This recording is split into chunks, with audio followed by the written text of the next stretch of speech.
3ರಿಂದ 6 ತಿಂಗಳ ತನಕ ಇದ್ರೆ ಅದೇ ನೋವು. ಸೊ ಅದನ್ನ ನಾವು ಕ್ರಾನಿಕ್ ಪೇನ್ ಅಂತ ಹೇಳ್ತೀವಿ. ನಾವು ನೋಡುವಂತ ನೋವುಗಳು ಎಲ್ಲ ಕ್ರಾನಿಕ್ ಪೇನ್, ದೀರ್ಘಕಾಲದ ನೋವು ಅಂತ ಹೇಳ್ತೀವಿ. ಒಟ್ಟಾರೆ ಸರ್ಜರಿ ಇಲ್ಲದೆ ಟ್ರೀಟ್ಮೆಂಟ್ಗಳನ್ನ ನಾವು ಕೊಡ್ತೇವೆ. ಸ್ನೇಹಿತರೆ, ಇದೊಂದು ವಿಶೇಷವಾದಂತಹ ಕಥೆ, ದೇಹದ ನೋವಿಗೆ ಸಂಬಂಧಪಟ್ಟಂತಹ ಕಥೆ. ಸ್ನೇಹಿತರೆ, ದೇಹದಲ್ಲಿ ಅನೇಕ ತರಹದ ಆರೋಗ್ಯ ಸಮಸ್ಯೆಗಳಿರ್ತವೆ, ನೋವುಗಳಿರ್ತವೆ. ಅದನ್ನು ವಾಸಿ ಮಾಡ್ಕೊಳ್ಳೋಕ್ಕೆ ನಾವು ಹತ್ತಾರು ಥರದ ಆರೋಗ್ಯ ಚಿಕಿತ್ಸೆಯ ವಿಧಾನಗಳಿಗೆ ಮೊರೆ ಹೋಗ್ತೇವೆ. ಕೆಲವರು ಹೇಳ್ತಾರೆ ಆಪರೇಷನ್ ಮಾಡಿಸ್ಕೊಳ್ಳಿ, ಕೆಲವರು ಹೇಳ್ತಾರೆ ಕೆಲವು ಮೆಡಿಸಿನ್ ತಗೊಳ್ಳಿ, ಕೆಲವರು ಹೇಳ್ತಾರೆ ನಿಮ್ಮ ದೇಹದ ತೂಕ ಇಳಿಸ್ಕೊಳ್ಳಿ, ಕೆಲವರು ಹೇಳ್ತಾರೆ ವ್ಯಾಯಾಮ ಮಾಡಿ, ಕೆಲವರು ಹೇಳ್ತಾರೆ ಆಹಾರದ ಸರಿಯಾದ ಒಂದು ಕ್ರಮ ಇರಲಿ, ಡಿಸಿಪ್ಲಿನ್ ಇರಲಿ ಅಂತ. ಆದರೆ ಬನ್ನಿ, ನಿಮ್ಗೆ ಸ್ವಾಗತ ಅಲಿವಿಯೇಟ್ ಪೇಯ್ನ್ ಮ್ಯಾನೇಜ್ಮೆಂಟ್ ಕ್ಲಿನಿಕ್ಗೆ. ಸ್ನೇಹಿತರೆ, ನಾವು ಇರೋಂಥದ್ದು ಇಂದಿರಾನಗರ, ಇದು ಬೆಂಗಳೂರಿನ ಇಂದಿರಾನಗರ. ಇಲ್ಲಿ ಸ್ನೇಹಿತರೆ, ದೇಹದ ಸುಮಾರು 85 ಭಾಗ ನೋವುಗಳಿಗೆ ಆಪರೇಷನ್ ಇಲ್ಲದೆ, ಅಂದರೆ ಕಟ್ ಮಾಡಿ ಆಪರೇಷನ್ ಮಾಡದೆ ಬೇರೆ ರೀತಿಯ ಚಿಕಿತ್ಸೆಯಿಂದ ವಾಸಿ ಮಾಡುವಂಥ ಒಂದು ವಿಧಾನವನ್ನು ಇಲ್ಲಿ ಪರಿಚಯಿಸ್ತಿದ್ದಾರೆ ಅಲಿವಿಯೇಟ್ ಪೇಯ್ನ್ ಮ್ಯಾನೇಜ್ಮೆಂಟ್ ಕ್ಲಿನಿಕ್ನವರು. ಏನು ತಿಳ್ಕೊಳ್ಳೋಣ. ನಮ್ಮ ಜೊತೆಗೆ ಡಾಕ್ಟರ್ ಶುಭಾ ವಿ ಹೆಗಡೆ ಅವರು ಇದ್ದಾರೆ. ಮೇಡಮ್ ನಮಸ್ಕಾರ. ಮೇಡಮ್ ನಮಸ್ಕಾರ ಸರ್. ನಾನು ಆ್ಯಕ್ಚುಲಿ MBBS ಮಾಡಿ MD ಅನಸ್ತೇಷಿಯಾ ಮಾಡಿ ಇದು ಪೇಯ್ನ್ ಮೆಡಿಸಿನ್ ಅನ್ನು ಸೂಪರ್ ಸ್ಪೆಷಾಲಿಟಿ ಮಾಡಿ ಈಗ ಕನ್ಸಲ್ಟೆಂಟ್ ಪೇಯ್ನ್ ಫಿಸಿಷಿಯನ್ ಆಗಿ, ಅಂದರೆ ನೋವು ನಿವಾರಣಾ ತಜ್ಞನಾಗಿ ಕೆಲಸ ಮಾಡ್ತಾ ಇದ್ದೀನಿ ಇಲ್ಲೇ. ಸೊ ಏನು ಅಲಿವಿಯೇಟ್ ಅನ್ನೋ ಪದದ ಅರ್ಥ ಏನು? ಅಲಿವಿಯೇಟ್ ಅಂದ್ರೆ ಸಾಮಾನ್ಯವಾಗಿ ಗೊತ್ತಿರೋ ಪ್ರಕಾರ it's a very common word. Alleviate ಅಂದ್ರೆ ನಿವಾರಣೆ ಮಾಡುವಂಥದ್ದು ಅಂತ. ಸೊ ಇದು ಯಾವ್ದು ಇಂಗ್ಲಿಷ್ ಮೆಡಿಸಿನ್ ಅಂಡರ್ ಬರುತ್ತಾ ಅಥವಾ ಹೇಗೆ ಇದು? ಇದು ತುಂಬಾ ಸಾಮಾನ್ಯವಾಗಿ ಜನರು ಕೇಳುವಂತ ಕ್ವಶನ್. ನೀವು ಅಲೋಪತಿ ಡಾಕ್ಟರ್ ಅಥವಾ ಇದು ಆಯುರ್ವೇದಿಕ್ ಟ್ರೀಟ್ಮೆಂಟಾ, ಯಾವ ಥರ ಟ್ರೀಟ್ಮೆಂಟ್ ಇದು ಅಂತ. ಸೊ ಇದು ಯಾವುದು ಆಯುರ್ವೇದಿಕ್ ಟ್ರೀಟ್ಮೆಂಟ್ ಆಗಲಿ, ಬೇರೆ ಯಾವ ಥರ ಯುನಾನಿ ಮೆಡಿಸಿನ್ ಏನು ಅದು ಯಾವುದೂ ಅಲ್ಲ.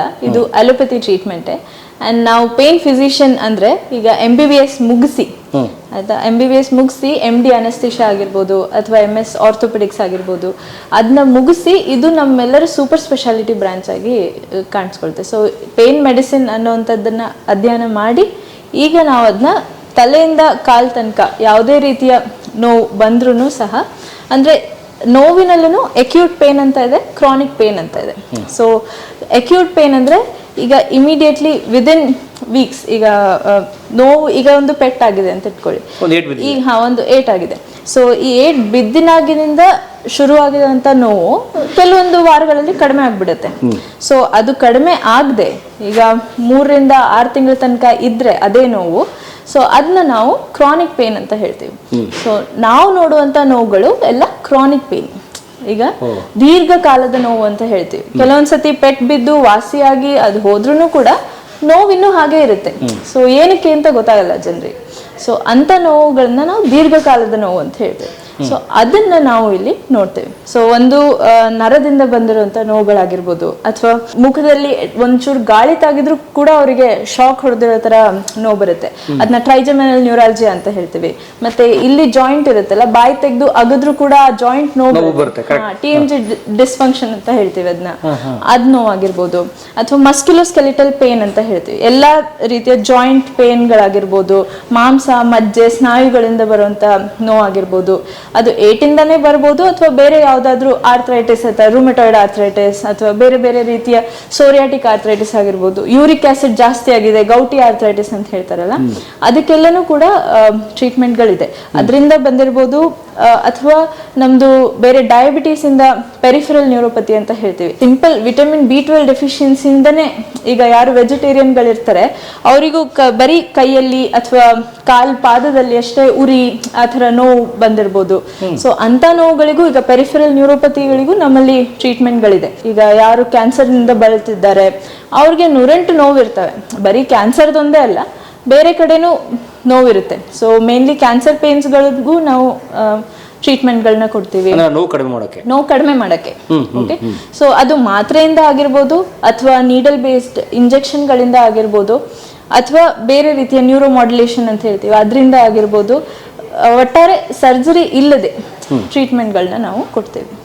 ಈಗ ಫ್ರಾಕ್ಚರ್ಗೆ ಅಂತ ಟ್ರೀಟ್ಮೆಂಟ್ ಇಲ್ಲ. ಕೆಲವೊಂದೊಂದು ಸರ್ಜರಿ ಬೇಕೇ ಆಗುವಂತ ಕಂಡೀಷನ್ಸ್ಗಳಿದೆ, ಅದಕ್ಕೆಲ್ಲ ನಾವು ಟ್ರೀಟ್ಮೆಂಟ್ ಕೊಡಲ್ಲ. ಮೂಳೆ ಮುರಿದಿರೋದು, ಅದಕ್ಕೆಲ್ಲ ಟ್ರೀಟ್ಮೆಂಟ್, ಅದಕ್ಕೆ ಸರ್ಜರಿನೇ ಬೆಸ್ಟ್.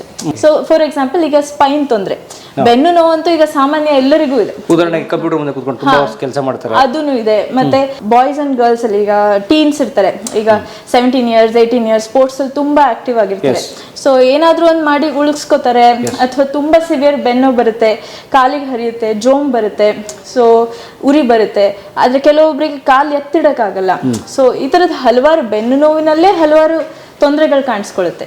ಸೊ ಕೆಲವೊಂದು ಕಂಡೀಷನ್ಸ್ಗೆ ಯಾರಿಗೆ ಈಗ ಸೆನ್ಸೇಷನ್ ಮುಟ್ಟಿದಾಗ ಚೇಂಜಸ್ ಆಗಿರುವಂಥದ್ದು ಅಥವಾ ಓಡಾಡಕ್ಕೆ ಬರದೇ ಇರುವಂಥದ್ದು, ಅದೆಲ್ಲ ಇಟ್ ವಾರಂಟ್ ಸರ್ಜರಿ, ಅವ್ರಿಗೆ ಸರ್ಜರಿ ಬೇಕೇ ಆಗುತ್ತೆ.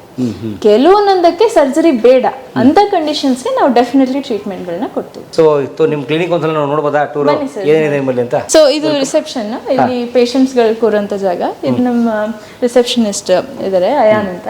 ಸೊ ಇದು ನಮ್ದು ಫಾರ್ಮಸಿ ಇರೋದು. ಫಾರ್ಮಸಿನೂ ನಮ್ಮಲ್ಲಿಂದನೇ ಡಿಸ್ಪೆನ್ಸ್ ಮಾಡ್ತೀವಿ. ಕೆಲವೊಂದೊಂದು ಮಾತ್ರೆಗಳು ನಮ್ಮಲ್ಲಿನೇ ಸಿಗ್ತವೆ, ಏನೇನು ಕಂಡೀಷನ್ಸ್ಗೆ ನಾವು ಕಾಮನ್ಲಿ ಟ್ರೀಟ್ ಮಾಡ್ತೀವಿ ಅದನ್ನ ನಾವು ಇಟ್ಟಿದ್ದೀವಿ. ಸೊ ನೀವು ಆಪರೇಷನ್ ಇಲ್ಲದೆ ಟ್ರೀಟ್ಮೆಂಟ್ ಅಂತಿರಲ್ಲ, ಮೆಡಿಸಿನ್ ಇದ್ದೇ ಇರುತ್ತೆ ಅದಕ್ಕೆ? ಮೆಡಿಸಿನ್ ಇರುತ್ತೆ, ಒಂದು ಮೆಡಿಸಿನ್ಸ್ ಆಗಿರ್ಬೋದು, ಆಯ್ತಾ. So second physiotherapy, third injection based, fourth stem ಏನು ಅಂದರೆ ನಾವು ಸೈಕಾಲಜಿಕಲ್ ಟ್ರೀಟ್ಮೆಂಟ್ ಅಂತ ಹೇಳ್ತೀವಿ, ಸೈಕೋಥೆರಪಿ ಅಂತ. ಸೊ ಸೈಕೋಥೆರಪಿ ಅಂದ್ರೇನು, ಈಗ ಕ್ರಾನಿಕ್ ಪೇನ್ ಅಂತ ಹೇಳಿದ್ನಲ್ಲ, ದೀರ್ಘಕಾಲದ ನೋವು, ಅದರಲ್ಲಿ ಕೇವಲ ಇಲ್ಲಿ ಪೆಟ್ಟು ಬಿದ್ದ ಜಾಗಕ್ಕಷ್ಟೇ ನೋವಿರಲ್ಲ. ಸೊ ಬ್ರೈನಲ್ಲಿ ತುಂಬ ಕ್ರಾಸ್ ವೈರಿಂಗ್ ಆಗಿರುತ್ತೆ. ಸೊ ಈಗ ಎಮೋಷನಲ್, ನಮ್ಗೇನಾದ್ರೂ ಸ್ಟ್ರೆಸ್ ಜಾಸ್ತಿ ಆದಾಗ ಆ ನೋವು ಕೂಡ ಜಾಸ್ತಿ ಆಗಿರ್ಬೋದು. ಉದಾಹರಣೆಗೆ ತುಂಬಾ ಸ್ಟ್ರೆಸ್ ತಗೊಂಡಾಗ ಬೆನ್ನು ಜಾಸ್ತಿ ಆಗ್ಬಿಡುತ್ತೆ. ಸೊ ಅದೆಲ್ಲ ಕ್ರಾನಿಕ್ ಪೇನ್ ಲಕ್ಷಣಗಳು ಅವೆಲ್ಲ. ಆಕ್ಚುಲಿ ಸ್ಟ್ರೆಸ್ ಜಾಸ್ತಿ ಆದಾಗ ಏನಾಗುತ್ತೆ, ಮಸಲ್ ಪೇನ್ಸ್ ಗಳನ್ನು ಕೂಡ ಜಾಸ್ತಿ ಆಗುತ್ತೆ. So mind and body are connected. Yes, definitely. So that is why chronic pain is not very simple to treat. It has very complex aspects. ಬನ್ನಿ ಸರ್ ತೋರಿಸ್ತೀನಿ. ಯಾರು ಫೌಂಡರ್ ಮೇಡಮ್? ಇದ್ರ ಫೌಂಡರ್ ಡಾಕ್ಟರ್ ಸ್ವಾಗತೇಶ್ ಬಾಸ್ತೆ ಅಂತ, ಮತ್ತೆ ಡಾಕ್ಟರ್ ಸಂತೋಷಿ ಕುರಾಡ ಅಂತ, ಮತ್ತೆ doctor Faraj Ahmed ಅಂತ. ಈಗ ವೈಟ್ ಫೀಲ್ಡ್ ಅಲ್ಲಿ ಇನ್ನೊಂದು ಬ್ರಾಂಚ್ ಓಪನ್ ಆಗಿದೆ, ಅಲ್ಲಿ ಡಾಕ್ಟರ್ ರೋಷನ್ ಅದಪ್ಪ ಅಂತಾನು ಕೂಡ ಇದ್ದಾರೆ. ಮತ್ತೆ ಇನ್ನೊಬ್ರು ರೀಸೆಂಟ್ಲಿ ನಮ್ಮ ಟೀಮ್ ನ ಜಾಯ್ನ್ ಆಗಿದ್ದಾರೆ, ಡಾಕ್ಟರ್ ತೇಜಸ್ವಿನಿ ಅಂತ. ಸೊ ಮತ್ತೆ ನಾನು ಡಾಕ್ಟರ್ ಶುಭ ಹೆಗ್ಡೆ. ಸೊ ನಾವು ಇಷ್ಟು ಜನ ಇದೀವಿ ಸದ್ಯ. ಓಕೆ, ಬೆಂಗಳೂರಿನ ಡಿಸ್ಕಮ್ಸೆಂಟ್ ಅಲೋಪತಿ. ಎಷ್ಟು ವರ್ಷ ಹಳೆ ಟ್ರೀಟ್ಮೆಂಟ್ ಇದು? ಸೊ ವೆಸ್ಟ್ ಅಲ್ಲಿ ನೋಡಿದ್ರೆ ಇದು ಮೋರ್ ದೆನ್ 30 years ಹಳೆ ಟ್ರೀಟ್ಮೆಂಟ್. ಸೊ ಇಲ್ಲಿ ಈಗ ಪಾಪ್ಯುಲರ್ ಆಗ್ತಾ ಇದೆ. ಈಗ ಪೆಟ್ಟಾದಾಗ ನಾವು ಯಾವ ತರದ ನೋವನ್ನ ಟ್ರೀಟ್ ಮಾಡ್ತೀವಿ ಅಂತ ಇನ್ನೂ ತಿಳುವಳಿಕೆ ಇಲ್ಲ ಜನರಿಗೆ. ಓಕೆ, ಸೊ ಈ ಟ್ರೀಟ್ಮೆಂಟ್ ಮೆಥಡಾಲಜಿ ಇನ್ನೂ ಗೊತ್ತಾಗಿಲ್ಲ ಜನಕ್ಕೆ. ಇನ್ನೂ ಗೊತ್ತಾಗಿಲ್ಲ. ಮೈಗ್ರೇನ್ಗೂ ಕೂಡ ನಾವು ಟ್ರೀಟ್ಮೆಂಟ್ ಕೊಡ್ತೀವಿ. ಸೊ ಅವ್ರು ನ್ಯೂರಾಲಜಿಸ್ಟ್ ಹತ್ರ, ಫಸ್ಟ್ ನ್ಯೂರಾಲಜಿಸ್ಟ್ ಹತ್ರ ಹೋಗ್ತಾರೆ. Yes, they are also experts in treating. So ನಾವು ಕೂಡ ಟ್ರೀಟ್ ಮಾಡಬಹುದು ಮೈಗ್ರೇನ್. ಕೆಲವೊಂದೊಂದ್ಸತಿ ಮೆಡಿಸಿನ್ಸ್ ಅಲ್ಲಿ ಅಷ್ಟೇ ಕಂಟ್ರೋಲ್ ಆಗಲ್ಲ ಅವರಿಗೆ ಅಂತ. ಬೇರೆ ಬೇರೆ ಈಗ FDA ಅಪ್ರೂವ್ಡ್ ಟ್ರೀಟ್ಮೆಂಟ್ ಬಂದಿದೆ ಅವರಿಗೆ, ಬೋಟುಲಿನಮ್ ಟಾಕ್ಸಿನ್ ಇಂಜೆಕ್ಷನ್ಸ್ ಅಂತ. ಸೊ ಮೈಗ್ರೇನ್ಗೂ ಕೂಡ ನಮ್ಮ ಹತ್ರ ಟ್ರೀಟ್ಮೆಂಟ್ಗಳು ಅವೈಲಬಲ್ ಇದೆ, injection based treatments. Okay, so ಅದಾಗಿರ್ಬೋದು, ಅಥವಾ ಫುಟ್ ಆ್ಯಂಡ್ ಆ್ಯಂಕಲ್ ಆಗಿರ್ಬೋದು, ಮಂಡಿ, ನೀ ಆಸ್ಟಿಯೋಆರ್ಥರೈಟಿಸ್ ಇರ್ಬೋದು, ಅಥವಾ ಲಿಗಮೆಂಟ್ ಟೈರ್ಸ್ ಇರ್ಬೋದು, ಅಥವಾ ಹಿಪ್, AVN ಹಿಪ್ ಅಂತ ಕೇಳಿರ್ಬೋದು ನೀವು. ಅದು ಈ ತರ ಬಾಲ್ ಮತ್ತೆ ಸಾಕೆಟ್ ಇರುತ್ತಲ್ಲ, ಅದು ಅಲ್ಲಿ ಕೊಳ್ತು ಹೋಗಿರೋದಂಥದ್ದು, ಬಾಲ್ ಕೊಳ್ತು ಹೋಗಿರೋವಂಥದ್ದು, ಅದೆಲ್ಲ ಈಗ ಸ್ಟಿರಾಯ್ಡ್ ಯೂಸ್ ಆದ್ಮೇಲೆ ಅದು ಸ್ವಲ್ಪ ಜಾಸ್ತಿ ಆಗಿದೆ ಯಂಗ್ಸ್ಟರ್ಸ್ ಎಲ್ಲ, ಅದನ್ನು 30 years ಆಫ್ ಏಜ್ ಅಲ್ಲಿ ಅದು ಜಾಸ್ತಿ ಆಗಿದೆ. ಸೊ ಅಂಥದಕ್ಕೂ ಅದರದ್ದು ಸ್ಟೇಜಿಂಗ್ ಇರುತ್ತೆ.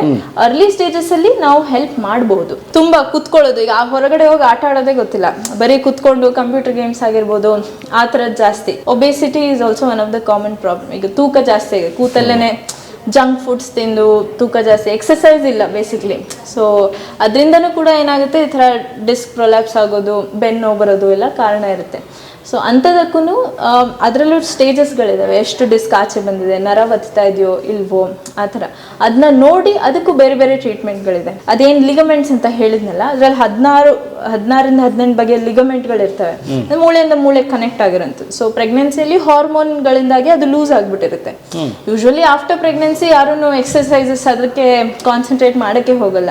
ಅದು ತುಂಬಾ important. After 6 weeks they have to do exercises, stretching. ಹೌದು, ಓಕೆ. ಸೊ ಅದರೆಲ್ಲ ಮಾಡಿಲ್ಲ ಅಂದ್ರೆ ಲಾಂಗ್ ಟರ್ಮ್ ಅಲ್ಲಿ ಅವರಿಗೆ ನೋವು ಬರೋದಾಗ್ಲಿ ಅದೆಲ್ಲ ಶುರು ಆಗುತ್ತೆ. ಸೊ ಅಂಥದಕ್ಕೂ ನಮ್ಮಲ್ಲಿ ಟ್ರೀಟ್ಮೆಂಟ್ಗಳಿದೆ. ಇದು ನಮ್ಮ ಕನ್ಸಲ್ಟೇಷನ್ ರೂಮು. ಇಲ್ಲಿ ಫಸ್ಟ್ ಪೇಷಂಟ್ ಬಂದಾಗ ಅಲ್ಲಿ ಲಾಬಿನಲ್ಲಿ ಕೂರ್ತಾರೆ. ಸೊ ಅವ್ರ ಡೀಟೇಲ್ಸ್ ಎಲ್ಲ ತಗೊಂಡು ಸೊ ನೆಕ್ಸ್ಟ್ ಅವರು ಕನ್ಸಲ್ಟೇಷನ್ಗೆ ಕಳಿಸ್ತಾರೆ. ಸೊ ಇಲ್ಲಿ ಡಾಕ್ಟರ್ಗಳು ಕೂರ್ತೀವಿ ನಾವು. ಸೊ ಇದು ಡಾಕ್ಟರ್ ಕೂರುವಂತ ಜಾಗ. ಅಲಿವಿಯೇಟ್ ಪೈನ್ ಮ್ಯಾನೇಜ್ಮೆಂಟ್ ಕ್ಲಿನಿಕ್ನ ಪ್ರೊಸೀಜರ್ ರೂಮ್ನ ಹೋಗೋಣಂತೆ. ಒಳಗಡೆ ನಿಜಕ್ಕೂ ಆಪರೇಷನ್ ಇಲ್ಲದೆ ಹೇಗೆ ನೋವು ಕಡಿಮೆ ಆಗುತ್ತೆ, ಆ ಚಿಕಿತ್ಸೆ ಹೇಗಿದೆ ನೋಡೋಣ ಮೇಡಮ್, ಪ್ಲೀಸ್.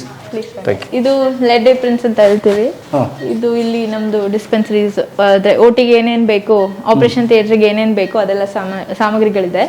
ಮತ್ತೆ ಅದು ಎಕ್ಸ್ರೇ ಮಷಿನ್ ಇದೆ. ಇದು ವೈಟ್ ಕಲರ್, ಇದು ವೈಟ್ ಕಲರ್ ಸಿ ಆಮ್ ಅಂತ ಹೇಳ್ತೀವಿ, ಸಿ ಶೇಪ್ ಅಲ್ಲಿ ಇದೆಯಲ್ಲ, ಸೊ ಅದು ಎಕ್ಸ್ರೇ ಮಷಿನ್, ಅದ್ರದ್ದು ಮಾನಿಟರ್ ಅದು. ಸೊ ಇವರು ಆಕ್ಚುಲಿ ನಮ್ಮ ಪೇಷಂಟ್, ಅವರಿಗೆ Young patient 30 year old. So ಕ್ರೀಡಾಪಟು ಅವರು. ಸೊ ಬ್ಯಾಡ್ಮಿಂಟನ್ ಆಡುವಾಗ ಏನಾಗಿದೆ, ಲಿಗಮೆಂಟ್ ಇಂಜುರಿ ಅಂತ ಹೇಳಿದ್ನಲ್ಲ, ಸೊ ACL ಅನ್ನೋ ಲಿಗಮೆಂಟ್ ಅವ್ರಿಗೆ ಸ್ವಲ್ಪ ಹರಿದಿದೆ. ಅದು ಕಂಪ್ಲೀಟ್ ಟೇರ್ ಅಲ್ಲ, ಸ್ವಲ್ಪ ಪಾರ್ಷಿಯಲ್ ಟೇರ್ ಇದೆ. ಸೊ ಅವರಿಗೆ 2 ಸೆಷನ್ PRP ನಾವು ತೋರಿಸಿದ್ವಲ್ಲ ಮುಂಚೆನೆ, ಅದೇ PRP ಥೆರಪಿ ಆಗಿದೆ.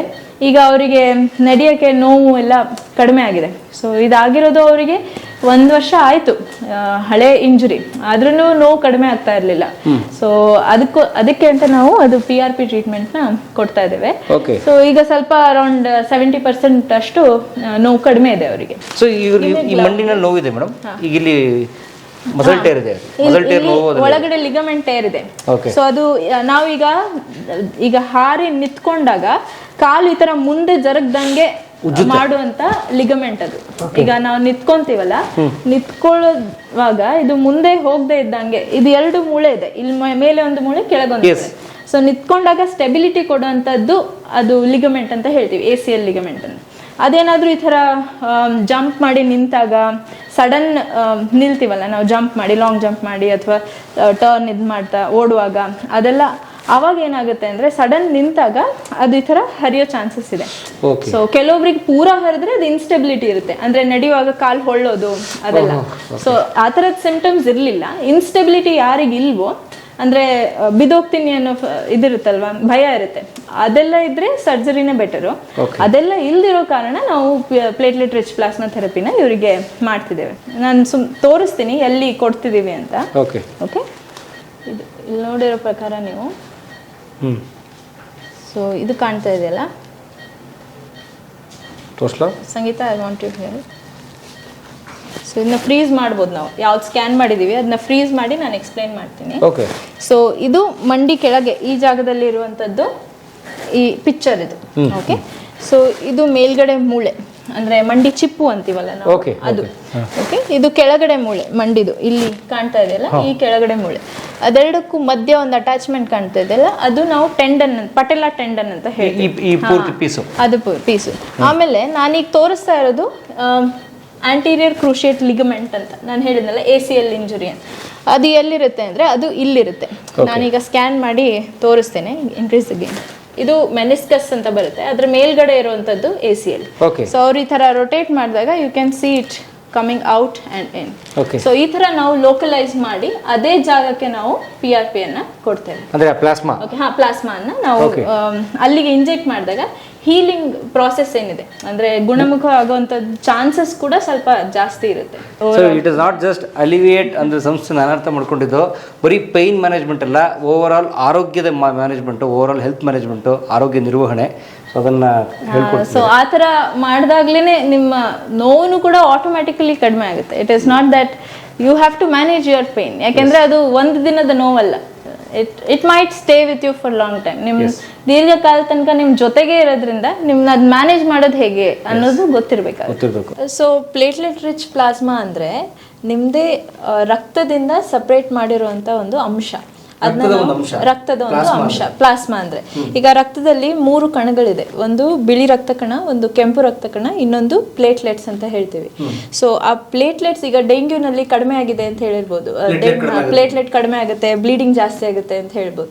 ಅದ್ ಪ್ಲೇಟ್ಲೆಟ್ ಕೆಲಸ ಏನು ಅಂದ್ರೆ, ಈಗ ಎಲ್ಲಾದ್ರೂ ಈಗ ಗಾಯ ಆಗಿದೆ ಫಾರ್ ಎಕ್ಸಾಂಪಲ್, ಕೈಯಲ್ಲಿ ಕಟ್ ಆಗಿದೆ, ಸೊ ಅಲ್ಲಿ ಹೀಲಿಂಗ್ ಆಗುತ್ತೆ. ಫಸ್ಟ್ ಹೆಪ್ಪುಗಟ್ಟೋದು, ಆಮೇಲೆ ಹೊಸ ಚರ್ಮ ಬರೋದು, ಅದೆಲ್ಲ ಹೀಲಿಂಗ್ ಆಗುತ್ತಲ್ಲ, ಆ ಕೆಲಸ ಪ್ಲೇಟ್ಲೆಟ್ ಮಾಡುತ್ತೆ.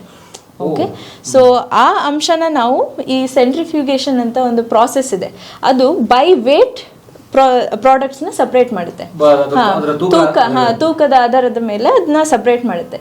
ಸೊ ನಾವು ಇದನ್ನ ಉಪಯೋಗಿಸ್ಕೊಂಡು, ಸೆಂಟ್ರಿಫ್ಯೂಗೇಷನ್ ಟೆಕ್ನಿಕ್ನ ಉಪಯೋಗಿಸ್ಕೊಂಡು ಬ್ಲಡ್ಡಿಂದ ಪ್ಲೇಟ್ಲೆಟ್ಸ್ನ ಸಪ್ರೇಟ್ ಮಾಡ್ತೀವಿ. ರಕ್ತದಿಂದ ಸಪ್ರೇಟ್ ಮಾಡಿದಾಗ ಆ ಪ್ಲೇಟ್ಲೆಟ್ಸ್ ಏನಿದೆ ಅದನ್ನ ಬರೀ ಸಪ್ರೇಟ್ ಮಾಡಲ್ಲ, ಅದ್ರ ಕಾನ್ಸಂಟ್ರೇಷನ್ನು ಕೂಡ ಜಾಸ್ತಿ ಮಾಡ್ತೀವಿ. ಈಗ ಫಾರ್ ಎಕ್ಸಾಂಪಲ್ ನಮ್ಮ ರಕ್ತದಲ್ಲಿ 2 lakhs ಪ್ಲೇಟ್ಲೆಟ್ ಇದ್ದರೆ, ಪರ್ ಕ್ಯೂಬಿಕ್ ಎಮ್ ಪ್ಲೇಟ್ಲೆಟ್ ಇದ್ದರೆ, ನಾವು ಇದರಲ್ಲಿ ಅದು 4 to 8 times ಜಾಸ್ತಿ ಇರುತ್ತೆ platelet concentration. So platelet concentration ಯಾವಾಗ ಜಾಸ್ತಿ ಇರುತ್ತೆ, ಸೊ ಅದು ಹೀಲಿಂಗನ್ನು ಇನ್ನೂ ಫಾಸ್ಟರ್ ಅಂದರೆ ತುಂಬ ವೇಗವಾಗಿ ಮಾಡೋದಕ್ಕೆ ಹೆಲ್ಪ್ ಮಾಡುತ್ತೆ. ಗುಣ ಆಗೋದು ಬೇಗ ಆಗುತ್ತೆ ಅಷ್ಟೇ. ಸೊ ಪ್ಲೇಟ್ಲೆಟ್ ನ ಕೆಲಸ ಏನು ಅಂತಂದ್ರೆ ನಮ್ಮ ದೇಹದಲ್ಲಿ ಆದಂತ ಯಾವ್ದಾದ್ರು ಇಂಜುರಿ ಅಥವಾ ಯಾವ್ದಾದ್ರು ಆರೋಗ್ಯ ಸಮಸ್ಯೆ ರೆಡಿ ಮಾಡುವಂಥದ್ದು, ಗಾಯ ಆಗದನ್ನ ಹೀಲ್ ಮಾಡುವಂಥದ್ದು.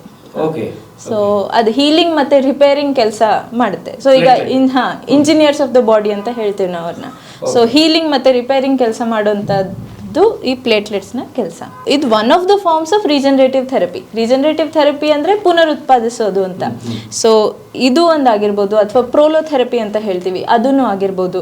ಸ್ಟೆಮ್ ಸೆಲ್ ಥೆರಪಿ ಅಂತ ಹೇಳ್ತೀವಿ, ನಮ್ಮದೇ ಫ್ಯಾಟ್ ಅಂಶದಿಂದ, ಈಗ ಕೊಬ್ಬಿನಿಂದ ಸೆಲ್ಸ್ನ ಸಪ್ರೇಟ್ ಮಾಡಿ ಆ ಸೆಲ್ಸ್ ಏನಾಗಿರುತ್ತೆ ಅಂದರೆ ಅದು ನಿಜವಾಗ್ಲೂ ಟಿಶ್ಯೂನ ಪುನರುತ್ಪಾದಿಸುತ್ತೆ. ಅಂಥದ್ದನ್ನು ನಾವು ಡಿರೈವ್ ಮಾಡಿ ಅದನ್ನು ಎಲ್ಲೆಲ್ಲಿ ಬಳಕೆ ಮಾಡಬೇಕು ಅಂದರೆ, ಈಗ ಆರ್ಥ್ರೈಟಿಸ್ಗಳಿರ್ಬೋದು, ಅರ್ಲಿ ಸ್ಟೇಜಸ್ ಅಂತ ಹೇಳ್ಬೋದು. ಅರ್ಲಿ ಸ್ಟೇಜಸ್ ಆಫ್ ಬಿಗಿನಿಂಗ್ ಸ್ಟೇಜಸ್ಸಲ್ಲಿ ಇದ್ದರೆ ಮಾತ್ರ ಅದೆಲ್ಲ ಹೆಲ್ಪ್ ಆಗುತ್ತೆ. ಸೊ ಅಂಥದಕ್ಕೆ ಯೂಸ್ ಮಾಡ್ಕೋತೀವಿ. ಸೊ ಇದು one of the form of regenerative therapies. ಈಗ ನೀವು ಇದನ್ನ ಈ ಪ್ಲೇಟ್ಲೆಟ್ಸ್ ಅಥವಾ ಈ ಪ್ಲಾಸ್ಮಾನ ನೀವು ಡ್ರಾ ಮಾಡಿದಿರಲ್ಲ, ಇದು ಪೇಷಂಟ್ ನ ಬಾಡಿಯಿಂದ ತೆಗೆದಿರೋದು? ಇದು ಹೌದು, ರಕ್ತ ತೆಗೆದು ಅದರಿಂದ ಸಪರೇಟ್ ಮಾಡಿರೋದು ರಕ್ತದಿಂದ. ಸೊ ನೀವು ಅದನ್ನ ಅದೇ ವೆಯ್ಟ್, ಹೌದು, ಇದು ಕಾಣ್ತಾ ಇದೆಯಲ್ಲ, ಇದು ರಕ್ತ. ರೆಡ್ ಕಲರ್ ಇರೋದು ಕೆಂಪು ರಕ್ತ ಕಣ. ಓಕೆ. ಸೊ ಮತ್ತೆ ಇದು ಬಿಳಿ ರಕ್ತ ಕಣ ಸಪರೇಟ್ ಮಾಡಿ, ಇದು ಮಧ್ಯದಲ್ಲಿರುವಂತದ್ದು ಇದು ಪ್ಲೇಟ್ಲೆಟ್ ರಿಚ್ ಪ್ಲಾಸ್ಮಾ ಅಂತ ಹೇಳ್ತೀವಿ. ಓಕೆ. ಸೊ ಇದು ಮೇಲ್ಗಡೆ ಇರುವಂತದ್ದು ಪ್ಲೇಟ್ಲೆಟ್ ಪುವರ್ ಪ್ಲಾಸ್ಮಾ. ಅದು ಪ್ಲಾಸ್ಮಾನೇ, ಆದ್ರೆ ಅದರಲ್ಲಿ ಪ್ಲೇಟ್ಲೆಟ್ ಅಂಶ ಕಡಿಮೆ ಇರುತ್ತೆ. ಸೊ ಅದನ್ನ ನಾವು ತೆಗೆದ್ಬಿಟ್ಟು ಬರೀ ಇಷ್ಟು ml ಏನ್ ಹೇಳಿದ್ರಲ್ಲ ಸರ್, 3 ರಿಂದ 4 ml ಅಷ್ಟೇ ಸಿಗೋದು.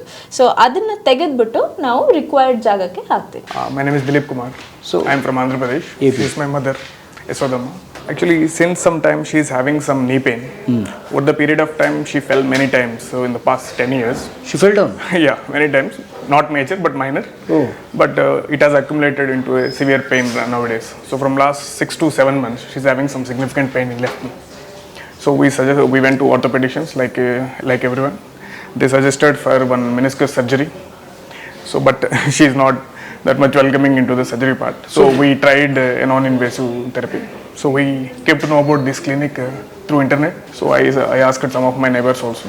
So they suggested this and I came for PRP session. So how many months back? 3 months back.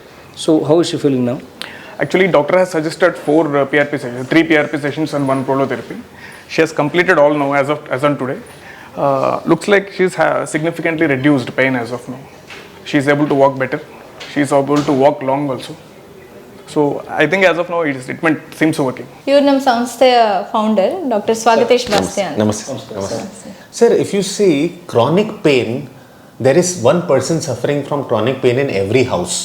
Every household in Karnataka, almost if you take at an average 30%, what Karnataka, all of India, 30% of the population is always has some chronic pain problem. Chronic pain means? Chronic pain means, sir, it can be knee pain, back pain, ankle, hip, shoulder, because of old age, because of some other problems, because of injuries. Lot of times people develop problems which are not treated properly and they develop into chronic problems, and this gives chronic pain to patients. So now out of these patients only 15% need surgery, so maximum 15 to 20%. The rest 80% don't need surgery but they need other specific treatments. That is where we come in. So these are the patients we want to treat with proper regenerative injection treatments like PRP, prolotherapy, stem cells, along with structured physiotherapy, structured nutrition plan, and some patients they even need clinical psychology input. So all this together we call this an integrated multidisciplinary approach towards managing chronic pain. So all these specialities, all the specialists, they do their role. So someone, for example, a 63-year-old person is suffering with back pain. Okay, the person has a back problem but he doesn't need surgery, but still there is, say, if I can explain with this, say this is a model of the spine, sir.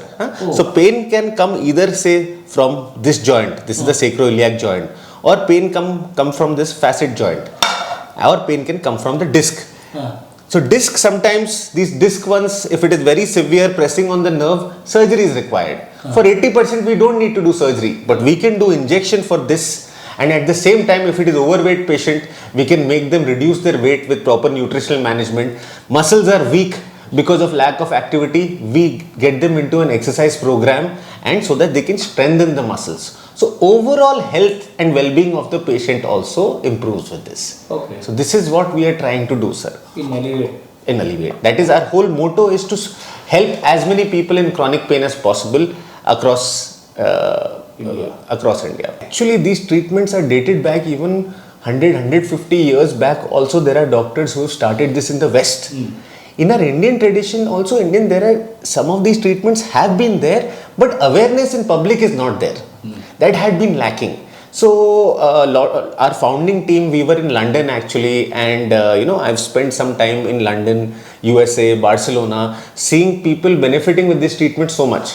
And there I was like, I was very sure that is a definite gap in the society which we can address by bringing these treatments here. So it's just that awareness was less. Now the awareness is increasing with our services since we started. So that is the journey that we've had till now. So in Bangalore, this is the first such kind of clinic, or there are so many people? Sir, we can proudly tell you that we are one of the pioneers in pain management, Therapy. Yes, in chronic pain management. So we want to take the name of pain management and make not only Karnataka but the entire country proud by making a great organization which can help as many people of chronic pain as possible. ಹಳೆ ನೋವು ಜೊತೆಗೆ ಬದುಕೋಕ್ಕಿಂತಲೂ ಸ್ವಲ್ಪ ಮನೆಯಿಂದ ಹೊರಗಡೆ ಬಂದು ಒಂದು ಕೆಲವು ಗಂಟೆಗಳನ್ನ spend ಮಾಡಿ ನಿಮ್ಮ ನೋವನ್ನ ವಾಸಿ ಮಾಡ್ಕೊಳ್ಳೋದು ಒಳ್ಳೆಯದು. ಸೊ ಸರ್, ಒಳ್ಳೆಯದಾಗಲಿ ಸರ್, ಶುಭವಾಗಲಿ. Thank you so much, sir. So ಒಳ್ಳೆಯದಾಗಲಿ, ಇಡೀ ತಂಡಕ್ಕೆ ಆಲ್ ದ ಬೆಸ್ಟ್.